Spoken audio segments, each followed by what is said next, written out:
Nous sommes le 23 juin, bonjour à tous et bienvenue à ce premier rendez-vous de l'information sur votre chaîne nationale que nous débutons par la visite hier du Premier ministre, chef du gouvernement à Ouagadougou, dans la capitale burkinabé.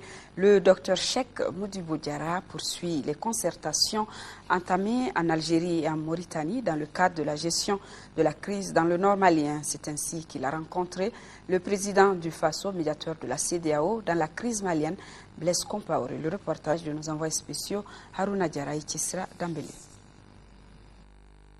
C'est aux environs de 15 heures que le Premier ministre a atterri à l'aéroport de Ouagadougou, accompagné notamment du ministre d'État en charge des Affaires étrangères et du ministre en charge de la communication porte-parole du gouvernement. Un voyage programmé et qui est la suite de la tournée du Premier ministre en France et dans 2 des 3 pays du champ, à savoir l'Algérie et la Mauritanie. Au palais présidentiel de Ouagadougou, le Premier ministre a eu un peu plus d'1 heure d'entretien avec le président du FASO, médiateur de la CEDEAO dans la crise malienne, avec au centre la situation au Mali. Nous avons toujours dit, le gouvernement du Mali, que la négociation, évidemment, est notre première option. Et nous n'avons ni peur de négocier, ni honte de négocier. Parce que nous avons affaire à des compatriotes maliens. Et nous avons dit en son temps que nous ne voulions pas nécessairement la guerre qui fait des orphelins et des veuves et qui transforme nos campagnes, n'est-ce pas, en place de désolation, mais que si la négociation n'était pas possible, que nous étions prêts, n'est-ce pas, à devenir amoureux de la guerre qui mettait fin à la guerre, de la guerre qui allait ouvrir, n'est-ce pas, les portes de la paix. Et je pense que c'est pour ça que nous avons fait cette tournée, voir exactement la disposition de tous les pays du champ, prendre conseil avec les uns et les autres, et finalement venir voir, évidemment, le médiateur de la CEDEAO, le président du Burkina Faso, son Excellence Blaise Compaoré, pour nous entretenir avec lui sur les opportunités peut-être de négociation, avant qu'au niveau gouvernemental, que le Mali ne décide de ses options. Et c'est pour cela que nous sommes là. Face à la presse, il a été question du bon moral du président par intérim, le professeur John Kounda Traoré, qui continue sa convalescence en France. Occasion également d'évoquer la question des réfugiés maliens qui sont des milliers dans les pays voisins, y compris le Burkina Faso. Nous avons aussi remercié les pays amis qui ont accueilli nos compatriotes pour leur expression de solidarité. Et nous les en remercions, mais nous faisons tout pour mettre fin au calvaire de nos compatriotes qui vivent en dehors de chez eux, qui sont les réfugiés, mais également les compatriotes qui sont déplacés à l'intérieur du pays. Nous pensons à tous, nous ne les abandonnerons jamais. Comme annoncé lors du dernier Conseil des ministres et ici à Ouagadougou, le Niger est la prochaine étape des concertations entamées dans le cadre d'une recherche d'une solution au problème du nord du Mali. Ici à Bamako, la Maison de la Presse, avec l'appui de la délégation de l'Union européenne au Mali, organisera du 29 juin au 1er juillet 2012 un forum sur la paix et la sécurité au Mali. Information donnée hier au cours d'un point de presse, ce forum de Bamako regroupera 200 participants issus de l'ensemble des couches de la société. Le compte-rendu de Boubacar Sissoko. Les hommes des médias entendent jouer leur partition dans le dénouement heureux de la crise qui mine le Mali. C'est pourquoi ils ont initié un forum sur la situation de crise institutionnelle et sécuritaire qui prévaut au Mali. En clair, il s'agit de sensibiliser autour de la question. Les objectifs, c'est surtout mettre les gens ensemble, faire venir des confrères qui ont connu des crises chez eux malheureusement et qui viennent nous parler de leur expérience ici. Mais essentiellement avec en toile de fond, le rôle et la place des journalistes dans le cadre d'une transition apaisée, dans le cadre de la promotion de la paix. Ce forum qui se tiendra du 29 juin au 1er juillet 2012 regroupera 200 participants. Ces participants seront issus de la classe politique, de l'armée, de la société civile, des médias nationaux et étrangers. Une initiative soutenue par la délégation de l'Union européenne au Mali. Nous soutenons effectivement cette initiative de la Maison de la Presse parce que nous considérons qu'il est essentiel que les Maliens retrouvent la voie du dialogue, qu'on retrouve de la sérénité, que les Maliens puissent discuter ensemble de quel avenir ils veulent pour le pays, qu'il s'agisse donc de la transition et du Nord, et que la violence n'a jamais été une solution, que la violence est une pathologie de l'absence de canaux de communication, et nous estimons que la presse, les organes de presse et la société civile sont les mieux placés pour organiser ces discussions entre Maliens. Durant les 3 jours d'échange, 4 thématiques seront abordées. Il s'agit entre autres du rôle et de la responsabilité de la presse pour une transition apaisée, comment instaurer un dialogue pour une transition réussie et quelle contribution de la classe politique et de la société civile pour la libération par le dialogue des régions du nord du Mali. Un atelier pour valider les résultats de l'étude du transfert des technologies au Mali sur les questions environnementales vient de se tenir. Cette étude recommandée par le Programme des Nations Unies pour l'environnement a réuni les spécialistes en la matière. C'est un nouveau programme de l'Agence nationale pour la météorologie qui vise à inciter les populations et les investisseurs à aller vers les énergies renouvelables. Le compte-rendu de Djemba Moussa Konati. L'étude sur l'évaluation des besoins en transfert de technologies au Mali a été faite sur une période de 2 ans. Cette étude devra permettre aux pays en voie de développement de diminuer les effets des changements climatiques. Les pays concernés par le programme sont la Côte d'Ivoire, le Kenya, le Maroc, le Sénégal et le Mali.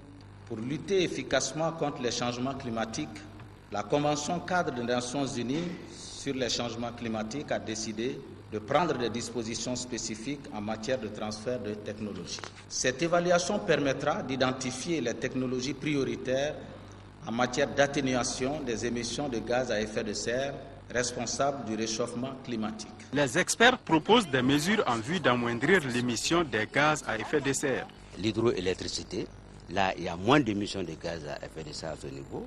Le solaire, ça c'est très important dans nos pays saliens.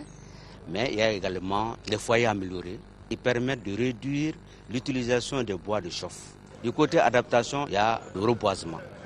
Mais il y a également l'utilisation des variétés adaptées ou améliorées face à la réduction des cycles de la saison.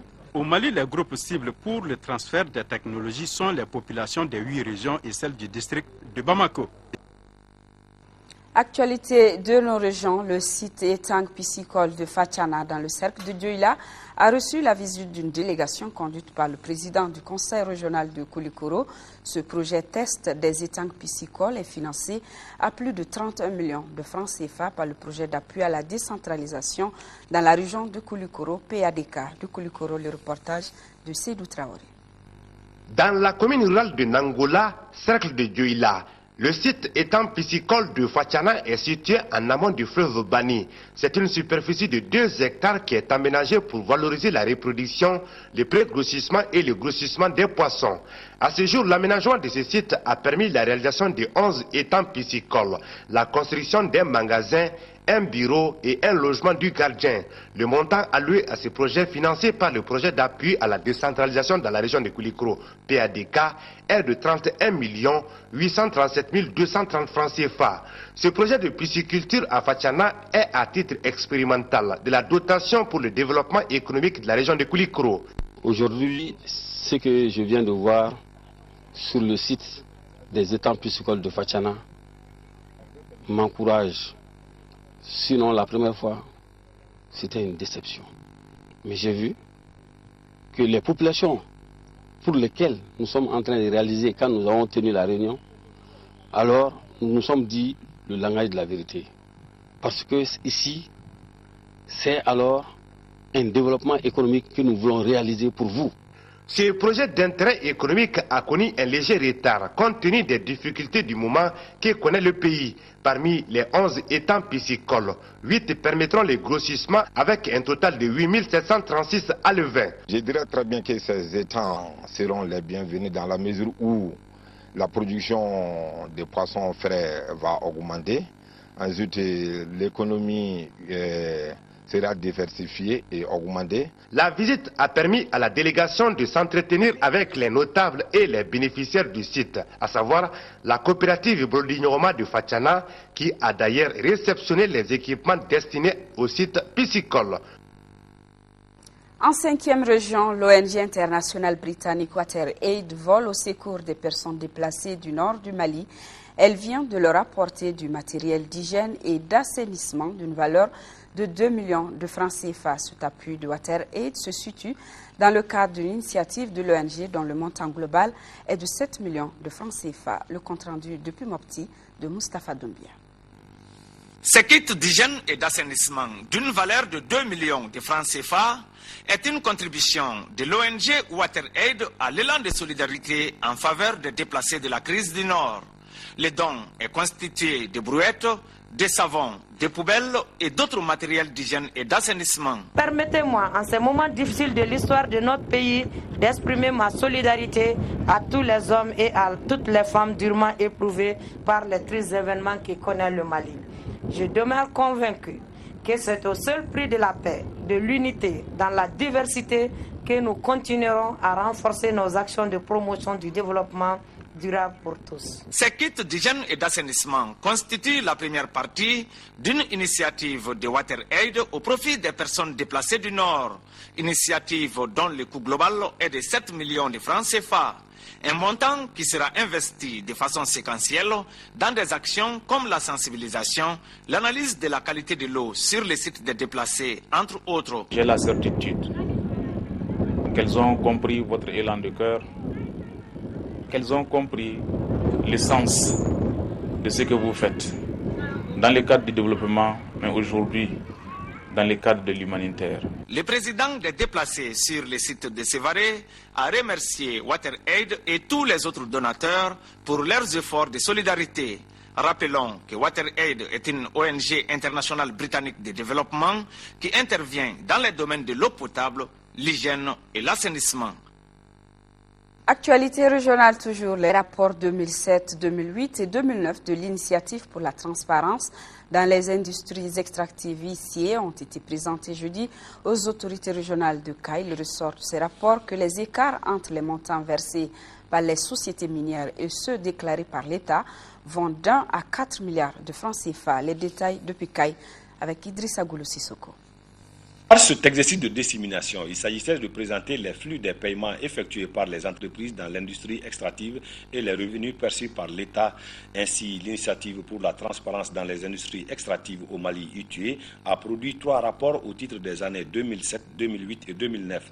Il ressort que certaines sociétés minières ne disposent pas de procédures comptables adéquates permettant la fourniture d'informations financières fiables et à temps sur les paiements d'impôts effectués. Les écarts non justifiés au titre de 2007 s'élève à plus de 1,834 milliard de francs CFA, soit 1,35% du total des recettes déclarées par le gouvernement. Et pour 2008, plus de 4 milliards, soit 3,47%.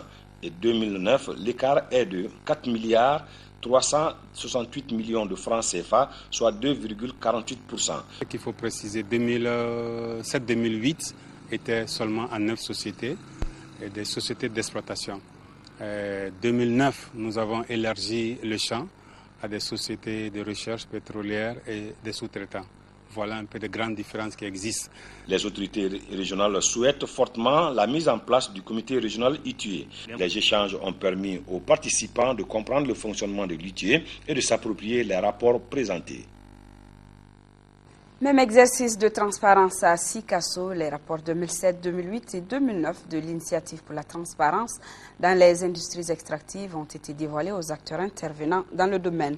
Le reportage depuis Sikasso de Daouda Diakité et Cheikh Tangara. En invitant les acteurs de la société civile, les cadres de l'administration, les ONG et les représentants de la Chambre des mines de Sikasso, le secrétariat permanent de l'initiative pour la transparence dans les industries extractives ITIE entend partager avec ses partenaires les rapports d'audit de 2007, 2008 et 2009. Pour que le citoyen, disons lambda du Mali, puisse comprendre comment les flux financiers sont échangés entre les deux entités et pour qu'ils aient une meilleure compréhension de l'incidence de l'exploitation minière sur, disons, le budget national. Il s'agit pour les initiateurs de la rencontre de passer en revue les actions menées par l'ITIE et des revenus perçus par l'État pour les exercices des années indiquées. Chaque moment de l'année, il y a des commentaires, il y a des discussions, il y a des aspirations qui s'expriment. Il y a souvent même des frustrations qui sont exprimées par rapport aux questions minières. Et je pense que ces ateliers de dissémination permettent vraiment de lever l'équivoque, de mettre l'information à la disposition des citoyens et de faire en sorte que nous soyons au même niveau d'information. Sur la base des échanges autour des 10 rapports, les partenaires pour la plupart des acteurs du secteur minier et de l'administration publique sauront mesurer les efforts accomplis par l'État dans le maintien de la bonne gouvernance dans les industries extractives. Signalons que le Mali a adhéré à l'initiative pour la transparence dans les industries extractives ITIE en août 2006. Les acteurs de la région de Ségou ont également bénéficié de cet exercice de transparence. La rencontre est organisée par le secrétariat permanent de l'initiative de transparence dans les industries extractives de Ségou. Le reportage de Brahima Kone.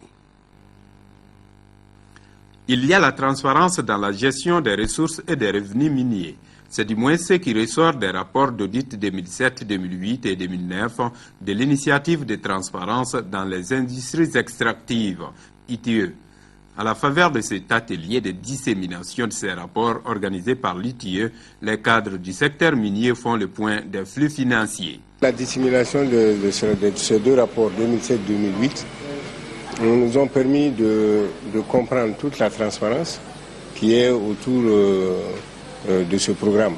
Cet atelier se situe dans un contexte de réconciliation des flux des paiements effectués par les entreprises minières et les revenus perçus par l'État. La transparence est totale dans la gestion des revenus miniers du Mali. Il n'y a pas d'audit nulle part au monde sans écart. Donc nous sommes dans les limites les plus faibles puisque nous sommes dans l'ordre d'à peu près 2,5% à 3,5% d'écart. Et tant que nous sommes dans ces limites, au niveau de l'ITIE, les écarts sont bons. Le secrétariat permanent de l'ITIE se propose de renforcer la collaboration entre le gouvernement, les entreprises, la société civile, les investisseurs et les organisations internationales, ce qui devra favoriser une fois de plus la gestion des ressources minières.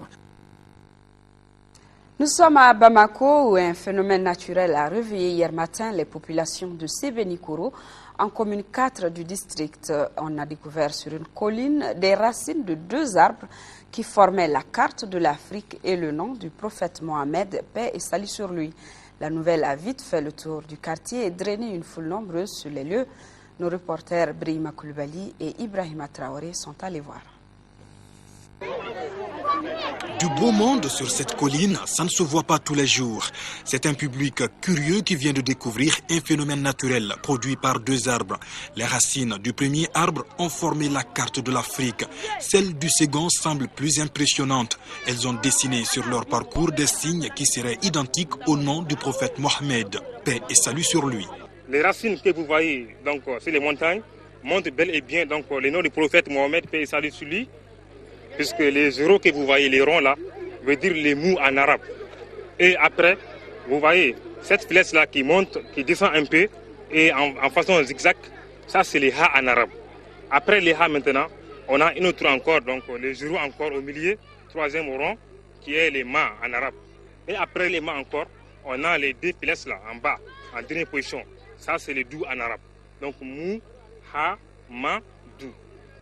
Donc raison pour laquelle les gens ont vu donc cette image, bien sûr, donc on peut dire bel et bien que ces images-là montrent vraiment le nom du prophète Mohamed, paix et salut sur lui. Ces 2 arbres diffuseraient-ils des messages? Pour l'instant, aucune interprétation scientifique ou divine ne l'explique clairement. L'imam et le chef de quartier de Sébenikoro, en commune 4 du district de Bamako, se disent également impressionnés par ce qu'ils viennent de voir.